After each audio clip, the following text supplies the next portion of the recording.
Les Trois Mousquetaires, par Alexandre Dumas. Chapitre II. L'antichambre de Monsieur de Tréville.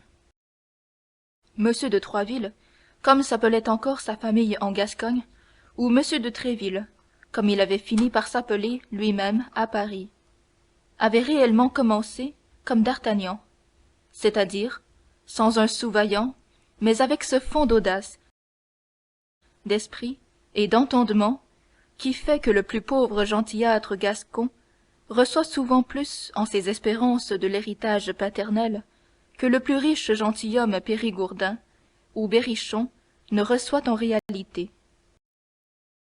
Sa bravoure insolente, son bonheur plus insolent encore, dans un temps où les coups pleuvaient comme grêle, l'avaient hérissé au sommet de cette échelle difficile qu'on appelle la faveur de cour, et dont il avait escaladé 4 à 4 les échelons.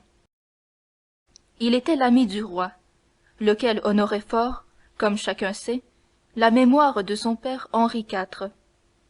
Le père de M. de Tréville l'avait si fidèlement servi dans ses guerres contre la Ligue, qu'à défaut d'argent comptant, chose qui toute la vie manquait au Béarnais, lequel paya constamment ses dettes avec la seule chose qu'il n'eut jamais besoin d'emprunter, c'est-à-dire avec de l'esprit, qu'à défaut d'argent comptant, disons-nous, il avait autorisé, après la reddition de Paris, à prendre pour âme un lion d'or, passant sur gueule avec cette devise, Fidelis et Fortis. C'était beaucoup pour l'honneur, mais c'était médiocre pour le bien-être. Aussi, quand l'illustre compagnon du grand Henri mourut, il laissa pour seul héritage à monsieur son fils son épée et sa devise.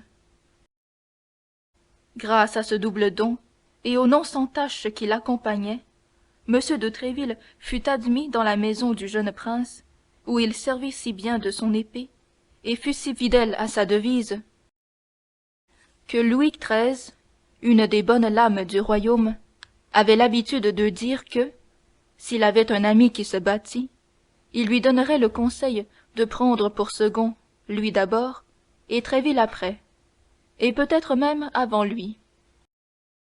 Aussi, Louis XIII avait-il un attachement réel pour Tréville, attachement royal, attachement égoïste, c'est vrai, mais qui n'en était pas moins un attachement. C'est que, dans ces temps malheureux, on cherchait fort à s'entourer d'hommes de la trempe de Tréville. Beaucoup pouvaient prendre pour devise l'épithète de fort, qui faisait la seconde partie de son exergue, mais peu de gentilshommes pouvaient réclamer l'épithète de fidèle, qui en formait la première. Tréville était un de ces derniers.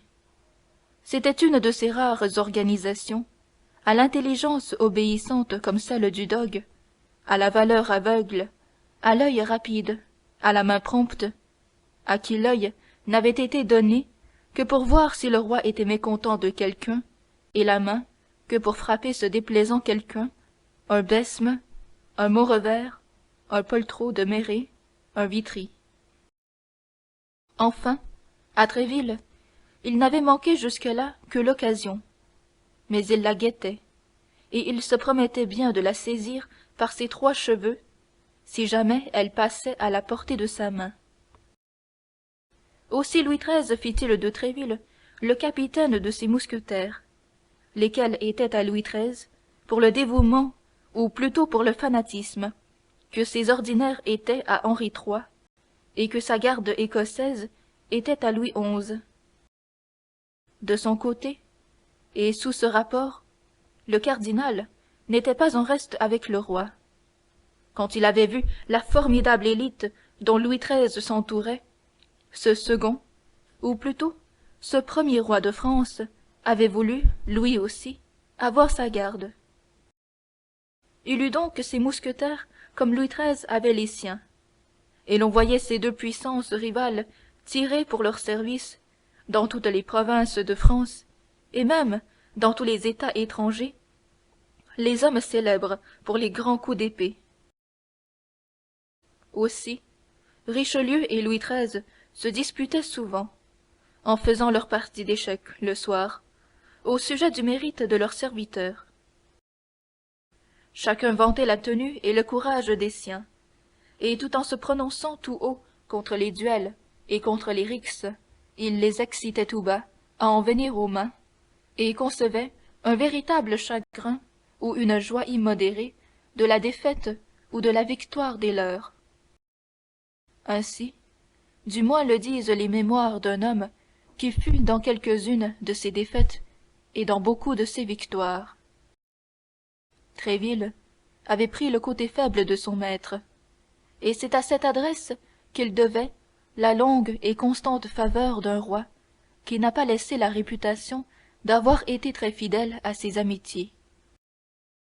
Il faisait parader ses mousquetaires devant le cardinal Armand Duplessis avec un air narquois qui hérissait de colère la moustache grise de son éminence.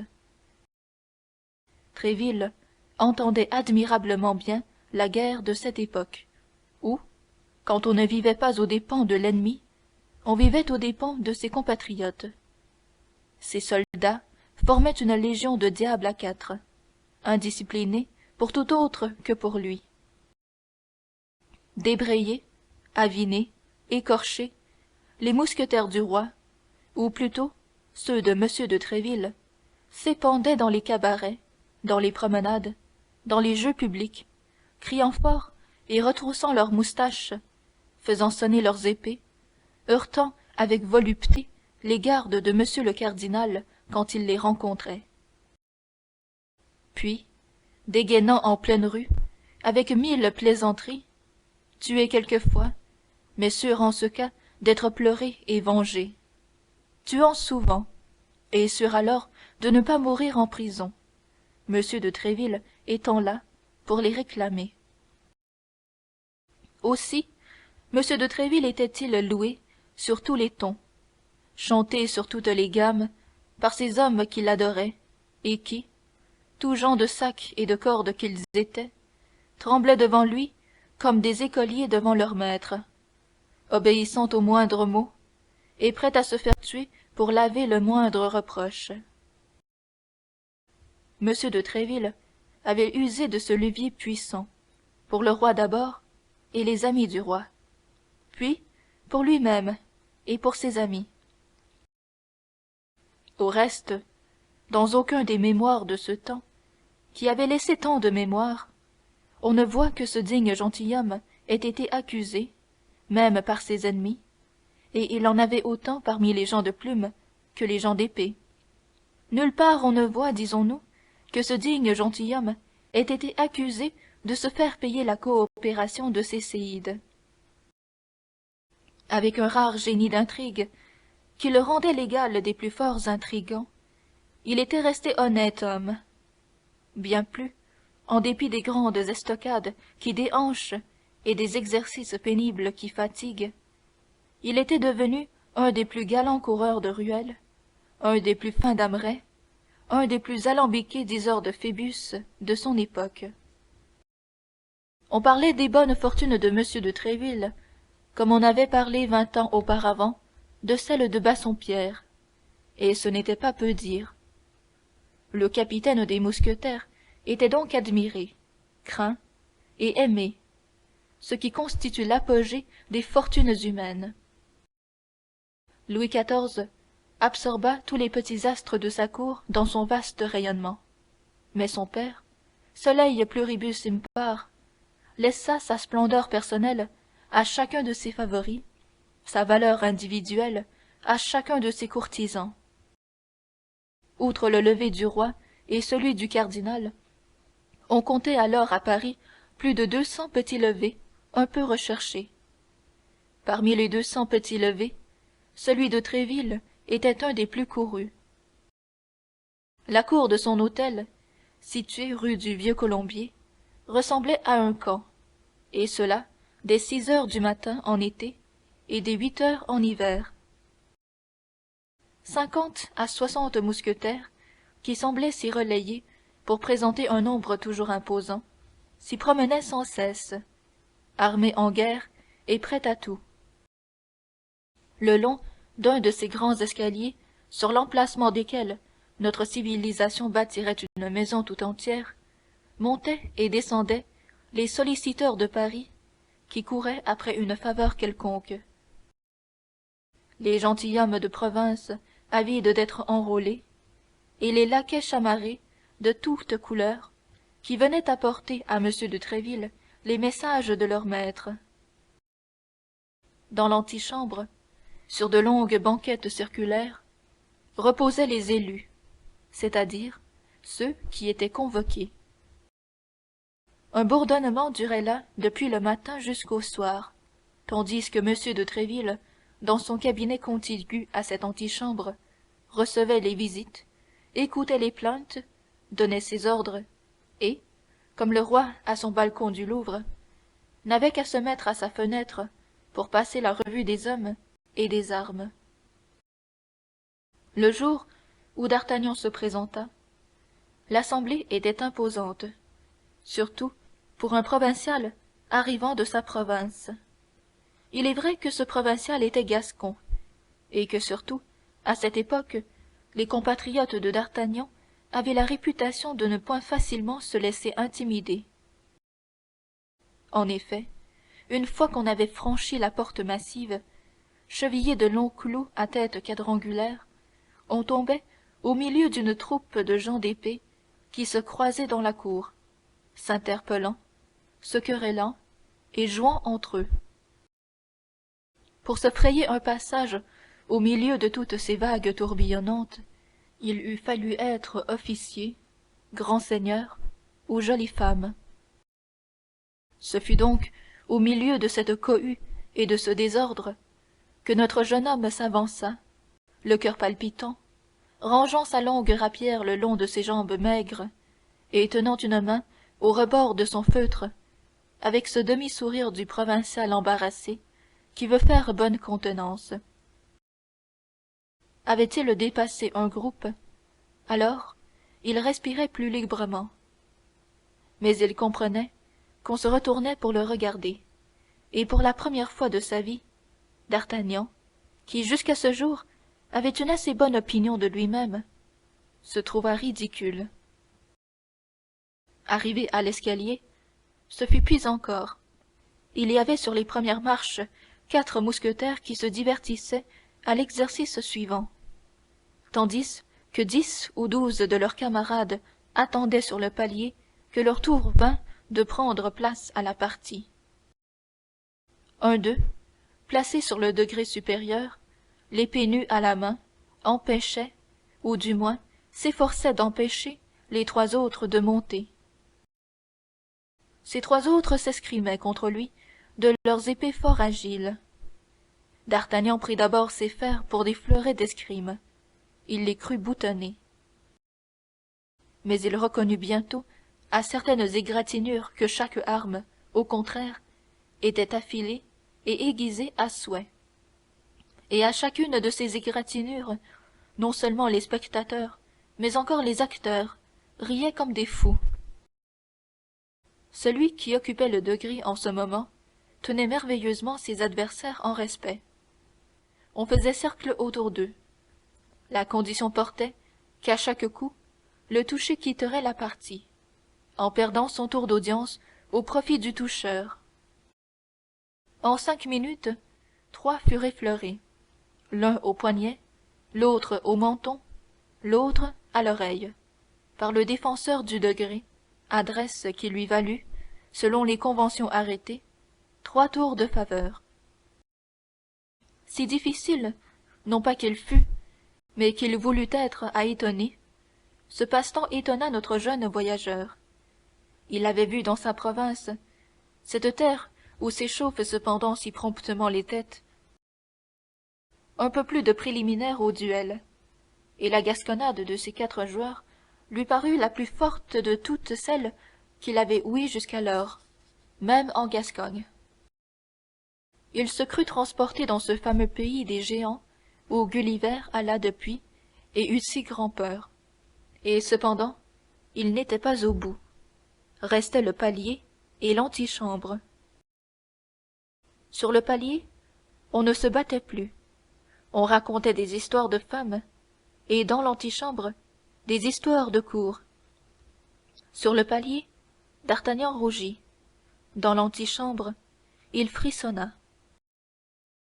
Son imagination éveillée et vagabonde, qui en Gascogne le rendait redoutable aux jeunes femmes de chambre et même quelquefois aux jeunes maîtresses, n'avait jamais rêvé, même dans ses moments de délire, la moitié de ses merveilles amoureuses et le quart de ses prouesses galantes, rehaussées des noms les plus connus et des détails les moins voilés.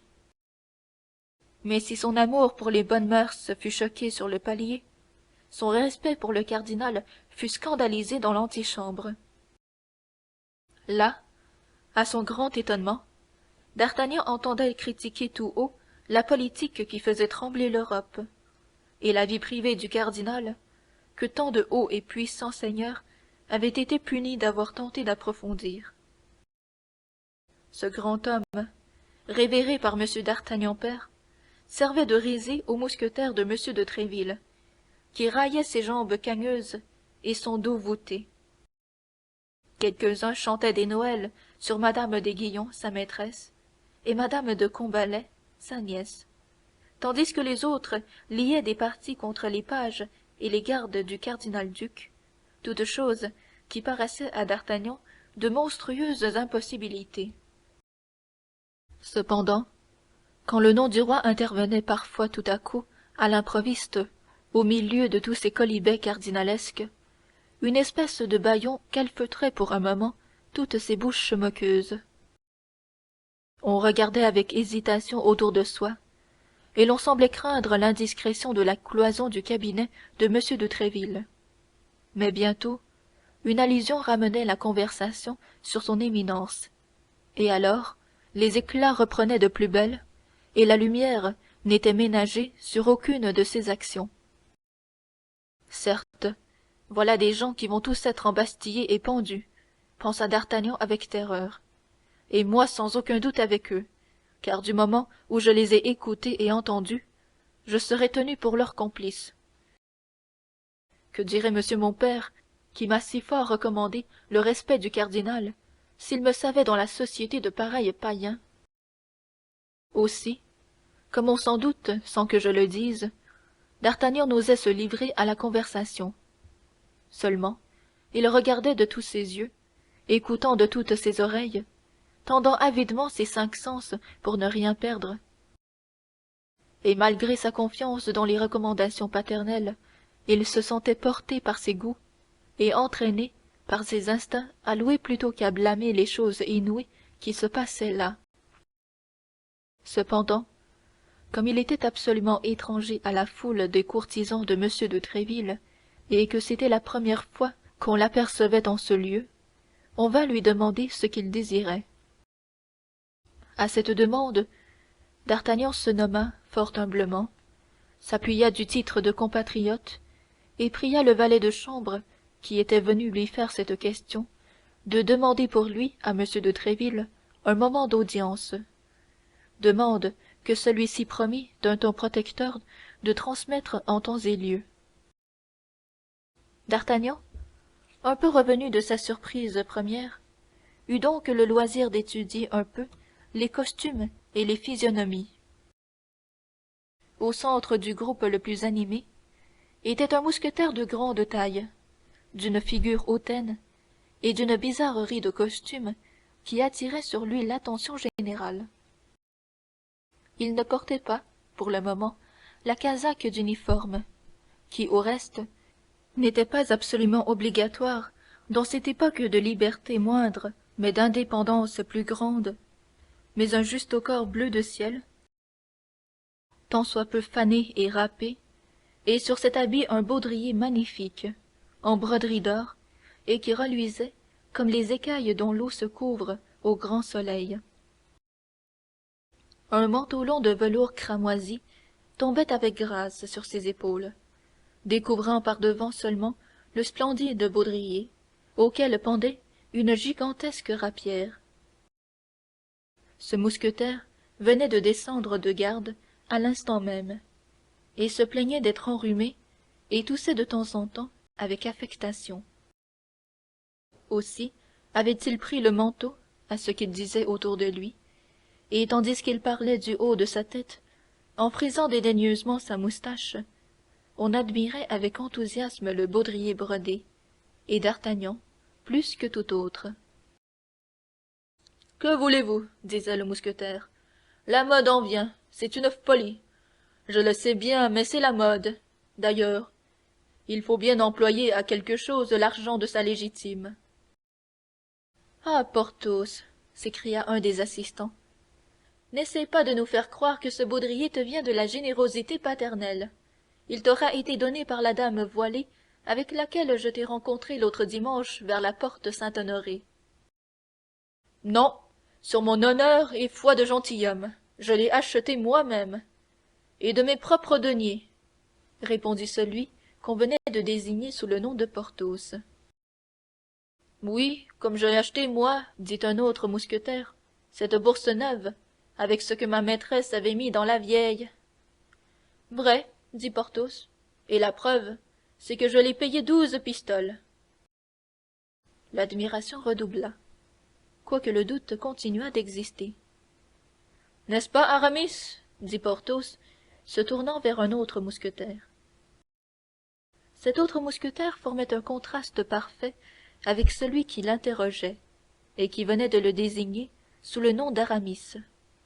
C'était un jeune homme de 22 à 23 ans à peine, à la figure naïve et doucereuse, à l'œil noir et doux, et aux joues roses et veloutées comme une pêche en automne. Sa moustache fine dessinait sur sa lèvre supérieure une ligne d'une rectitude parfaite. Ses mains semblaient craindre de s'abaisser, de peur que les veines ne se gonflassent, et de temps en temps il se passait le bout des oreilles pour les maintenir d'un incarnat tendre et transparent. D'habitude, il parlait peu et lentement, saluait beaucoup, riait sans bruit en montrant ses dents, qu'il avait belles, et dont, comme du reste de sa personne, il semblait prendre le plus grand soin. Il répondit par un signe de tête affirmatif à l'interpellation de son ami. Cette affirmation parut avoir fixé tous les doutes à l'endroit du baudrier. On continua donc de l'admirer, mais on n'en parla plus. Et par un de ces revirements rapides de la pensée, la conversation passa tout à coup à un autre sujet. « Que pensez-vous de ce que raconte l'écuyer de Chalais ?» demanda un autre mousquetaire, sans interpeller directement personne, mais s'adressant au contraire à tout le monde. « Et que raconte-t-il » demanda Porthos d'un ton suffisant. « Il raconte qu'il a trouvé à Bruxelles Rochefort, l'âme damnée du cardinal, déguisé en capucin. Ce Rochefort maudit, grâce à ce déguisement, avait joué M. de Lègue comme un niais qu'il l'est. »« Comme un vrai niais, dit Porthos. Mais la chose est-elle sûre? Je la tiens d'Aramis, répondit le mousquetaire. Vraiment? Et vous le savez bien, Porthos, dit Aramis. Je vous l'ai raconté à vous-même hier. N'en parlons donc plus. N'en parlons plus. Voilà votre opinion à vous, reprit Porthos. N'en parlons plus. Peste, comme vous concluez vite. Comment? Le cardinal fait espionner un gentilhomme, fait voler sa correspondance par un traître, un brigand, un pendard, fait, avec l'aide de cet espion, et grâce à cette correspondance, couper le cou à Chalais, sous le stupide prétexte qu'il a voulu tuer le roi et marier monsieur avec la reine. Personne ne savait un mot de cette énigme. Vous nous l'apprenez hier, à la grande satisfaction de tous, et quand nous sommes encore tout ébahis de cette nouvelle, vous venez nous dire aujourd'hui, n'en parlons plus. Parlons-en donc, voyons, puisque vous le désirez, reprit Aramis avec patience. Ce Rochefort, s'écria Porthos, si j'étais l'écuyer du pauvre Chalais, passerait avec moi un vilain moment. Et vous, vous passeriez un triste quart d'heure avec le duc rouge, reprit Aramis. Ah, le duc rouge. Bravo, bravo, le duc rouge, répondit Porthos, en battant des mains et en approuvant de la tête. Le duc rouge est charmant. Je répandrai le mot, mon cher, soyez tranquille. A-t-il de l'esprit, cet Aramis? Quel malheur que vous n'ayez pas pu suivre votre vocation, mon cher. Quel délicieux abbé vous auriez fait. Oh, ce n'est qu'un retard momentané, reprit Aramis. Un jour je le serai. Vous savez bien, Porthos, que je continue d'étudier la théologie pour cela. Il le fera comme il le dit, reprit Porthos. Il le fera tôt ou tard. Tôt, dit Aramis. Il n'attend qu'une chose pour le décider tout à fait, et pour reprendre sa soutane, qui est pendue derrière son uniforme, reprit un mousquetaire. Et quelle chose attend-il? Demanda un autre. Il attend que la reine ait donné un héritier à la couronne de France. Ne plaisantons pas là-dessus, messieurs, dit Porthos. Grâce à Dieu, la reine est encore d'âge à le donner. On dit que M. de Buckingham est en France, reprit Aramis, avec un rire narquois qui donnait à cette phrase, si simple en apparence, une signification passablement scandaleuse. Aramis, mon ami, pour cette fois vous avez tort, interrompit Porthos, et votre manie d'esprit vous entraîne toujours au-delà des bornes. Si M. de Tréville vous entendait, vous seriez mal venu de parler ainsi. Allez-vous me faire la leçon, Porthos? S'écria Aramis, dans l'œil doux duquel on vit passer comme un éclair. Mon cher, soyez mousquetaire ou abbé, soyez l'un ou l'autre, mais pas l'un et l'autre, reprit Porthos. Tenez, Athos vous l'a dit encore l'autre jour, vous mangez à tous les râteliers. Ah, ne nous fâchons pas, je vous prie, ce serait inutile, vous savez bien ce qui est convenu entre vous, Athos et moi. Vous allez chez madame d'Aiguillon, et vous lui faites la cour. Vous allez chez madame de Bois Tracy, la cousine de madame de Chevreuse, et vous passez pour être fort en avant dans les bonnes grâces de la dame. Oh mon Dieu, n'avouez pas votre bonheur, on ne vous demande pas votre secret, on connaît votre discrétion. Mais puisque vous possédez cette vertu, que diable, faites-en usage à l'endroit de sa majesté. S'occupe qui voudra et comme on voudra du roi et du cardinal. Mais la reine est sacrée, et si l'on en parle, que ce soit en bien. Porthos, vous êtes prétentieux comme Narcisse, je vous en préviens, répondit Aramis. Vous savez que je hais la morale, excepté quand elle est faite par Athos. Quant à vous, mon cher, vous avez un trop magnifique baudrier pour être bien fort là-dessus. Je serai abbé s'il me convient. En attendant, je suis mousquetaire. En cette qualité, je dis ce qu'il me plaît. Et en ce moment, il me plaît de vous dire que vous m'impatientez. Aramis, Porthos. Eh, messieurs, messieurs, s'écria-t-on autour d'eux. Monsieur de Tréville attend monsieur d'Artagnan, interrompit le laquais en ouvrant la porte du cabinet.